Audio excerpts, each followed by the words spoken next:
padang yang berumput hijau. Dia membimbingku ke air yang tenang. Dia menyenangkan jiwaku. Dia menuntunku ke padang yang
Apa kabar Bapak Ibu?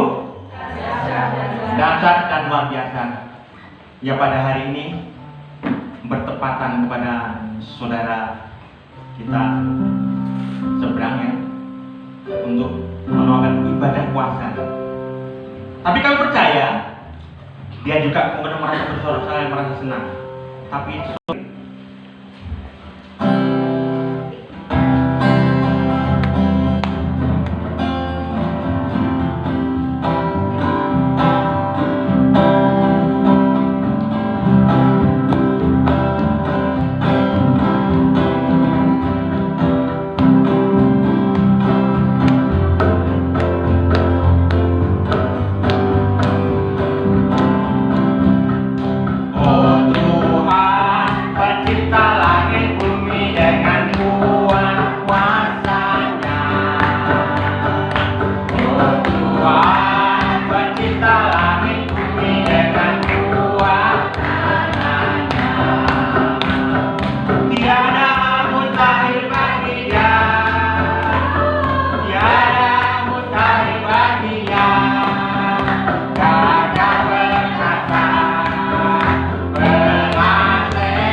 bukan tersenyum lagi tapi tertawa dan katakan haha ya.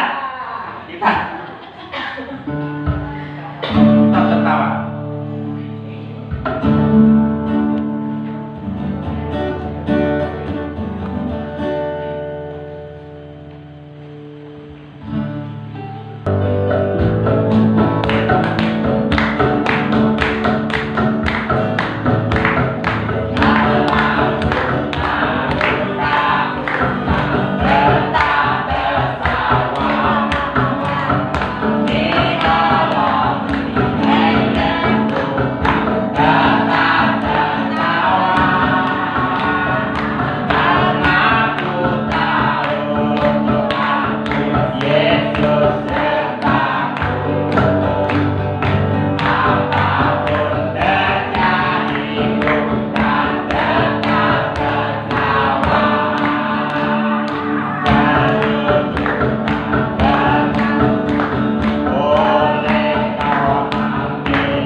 untuk mulia nama Tuhan.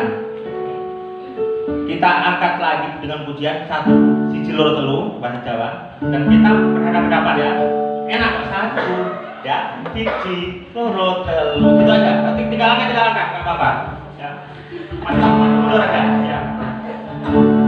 Amin bahagia, amin.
Yeah.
bukan hanya pujian yang keluar dari mulut, tapi keluar juga dari hati. Amin, Bu.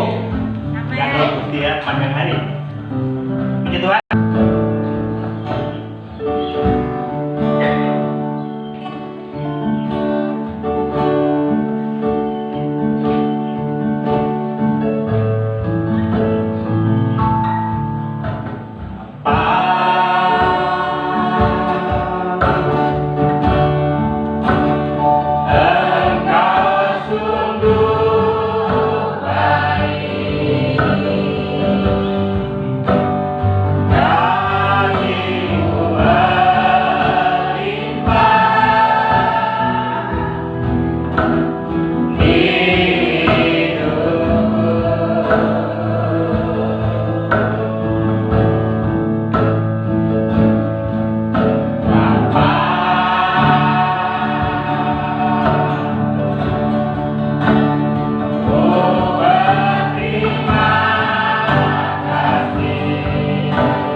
untuk berbakti bersama-sama di tempat ini.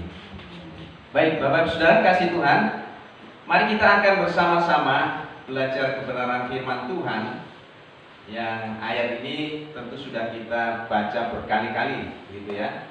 Mari kita membuka dulu dari Roma pasal 12 ayat 1 sampai yang kedua. Ya. Roma pasal 12. Dia menutup mata, dia belum pernah pergi ke Roma. Jadi dia hanya menuliskan surat saja. Karena itu, saudara-saudara, demi kemurahan Allah aku menasihatkan kamu supaya kamu mempersembahkan tubuhmu sebagai persembahan yang hidup, yang kudus dan yang berkenan kepada Allah. Itu adalah ibadahmu yang sejati. Janganlah kamu menjadi serupa dengan dunia ini, tetapi berubahlah oleh pembaruan budimu, sehingga kamu dapat membedakan manakah kehendak Allah, apa yang baik, yang berkenan kepada Allah, dan yang sempurna. Bapak Ibu Saudara yang dikasihi Tuhan, apakah ibadah itu? Coba ya, pencet lagi. Kalau belum ada, pencet lagi. Nah, apakah makna ibadah yang sebenarnya? Setiap minggu kita datang ke rumah Tuhan, setiap minggu kita datang ke tempat ini mempersiapkan hidup kita. Sebenarnya maknanya itu apa gitu ya? Esensinya itu apa? Kalau orang sono bilang, hakikatnya itu apa sih ibadah itu? Kok setiap minggu saya harus pergi ke gereja? Ya toh, anaknya bangun kesiangan diopia-opia, ibunya bangun kesiangan diopia-opia, bapaknya juga begitu. Pak, ini hari Minggu cepat datang ke gereja beribadah. Sebenarnya apa makna dari ibadah itu, Bapak Ibu Saudara? Kalau saya tuliskan begini, apakah identik itu podo atau sama dengan pergi ke gereja setiap minggu dan hari yang lainnya ketika kita datang beribadah menyembah Tuhan? Nanti jawabannya saya kasih tahu. Terus ya. Ibadah yang sesungguhnya itu bukanlah hal yang fenomenal gitu ya. Terus spektakuler, kelihatan besar tetapi esensial, tetapi yang esensial dan hakikatnya atau isinya itulah yang penting. Kalau di gereja-gereja yang besar, di perkotaan Bapak Ibu Saudara, ketika itu saya di Surabaya bersama istri dan anak begitu, pergilah kami pergi ke gereja yang namanya gereja maka hidup kita itu tidak dipermalukan. Ketika kita hanya beriman saja tapi tidak melakukan, sia-sia, ya tidak ada artinya. Itu pemahaman mereka seperti itu. Ketika saya pikir masuk akal.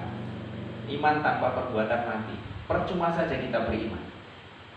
Percuma saja kita beriman, ya toh, tapi tidak ada pakaiannya. Ya kita telanjang. Malu kalau telanjang kan begitu. Baik. Mundur lagi satu lagi. Ya tadi dulu. Taat berarti melakukan. Ketika taat melakukan perintah, maka itulah persembahan yang pantas, yang patut dipersembahkan kepada Allah. Bapak Saudara, kemurahan Tuhan bagi kita itu besar sekali. Apa yang bisa kita berikan kepada Tuhan? Mari kita mempersembahkan hidup kita yang hidup ini, yang kudus dan yang berkenan. Alkitab mencatat ketika kita melakukan itu, Bapak Saudara, sebenarnya itu persembahan yang patut, yang pantas, itu seperti itu yang kita berikan kepada Tuhan. Paham ya? Dari sampai sini mengerti atau tambah bingung? Loh, ini kok ya nek sing njaluk bayar gitu. Ya, mengabdi gitu kan, ya toh. Abdi dalam. Saya tahu kalau kita ke Keraton Solo itu, Surakarta, abdi dalam itu tidak dibayar. Hari apa itu Bapak Ibu Saudara, saya mengunjungi sama Pak Des itu mengunjungi sungguh-sungguh menyerahkan hidup kita kepada Tuhan. Maka seperti apapun hidup kita itu dilayakkan oleh Tuhan. Itu makna ibadah yang dimaksudkan oleh Rasul Paulus. Ketika itu terjadi dalam hidup kita, Bapak Saudara, itulah yang disebut ibadah yang sejati. Jadi mari kita mundur ke belakang lagi. Ternyata ibadah itu bukan hanya ketika kita datang ke gereja. 2 jam saja kita di gereja, sudah tidak betah, ya toh. Ada di sana juga gitu. Wes di 2 jam itu betah keluar masuk gitu kan. Tetapi ibadah itu yang sesungguhnya adalah setiap hari kehidupan kita. Nah, ini catatan pentingnya. Ibadah itu ya setiap hari hidup kita itu ibadah kepada Tuhan. Kita melakukan yang baik, kita mengasihi, yaitu kita hidup kudus, menjaga hidup kita menyenangkan hatinya Tuhan setiap hari. Itulah ibadah yang berkenan, yang dianggap sejati oleh Tuhan. Ibadah atau pengabdian yang patut, yang layak kita serahkan kepada Tuhan. Ya, ketika saya mendalami ini Bapak Saudara, saya dibukakan kebenaran firman Tuhan, dan saya mau menjadi orang yang hidup benar setiap hari, hidup taat kepada kebenaran firman Tuhan setiap hari, supaya itu menjadi ibadah yang sejati, yang pantas, yang layak saya berikan kepada Tuhan.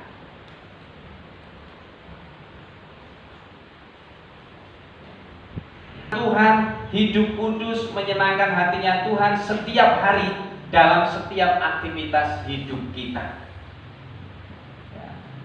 Jangan hanya pas ke gereja baik gitu ya, di luar sana tidak karuan. Sama saja, itu bukan persembahan, bukan kurban yang baik bagi Tuhan. Yang kedua, kesimpulannya begini. Tuhan sudah memberikan kemurahan yang besar bagi kita. Marilah kita setiap pribadi memberikan hidup kita untuk mengabdi kepada Tuhan. Karena sesungguhnya hanya itulah yang bisa kita lakukan untuk Tuhan. Tidak ada yang lain Bapak Ibu Saudara. Karena kemurahan Tuhan yang besar, kita tidak dihukum. Oleh sebab itu mari kita berikan hidup kita yang kudus, yang berkenan kepada Tuhan, sebagai kurban, persembahan, pengabdian yang layak, yang pantas kita serahkan kepada Tuhan. Amin. Mari kita berdoa. Dialah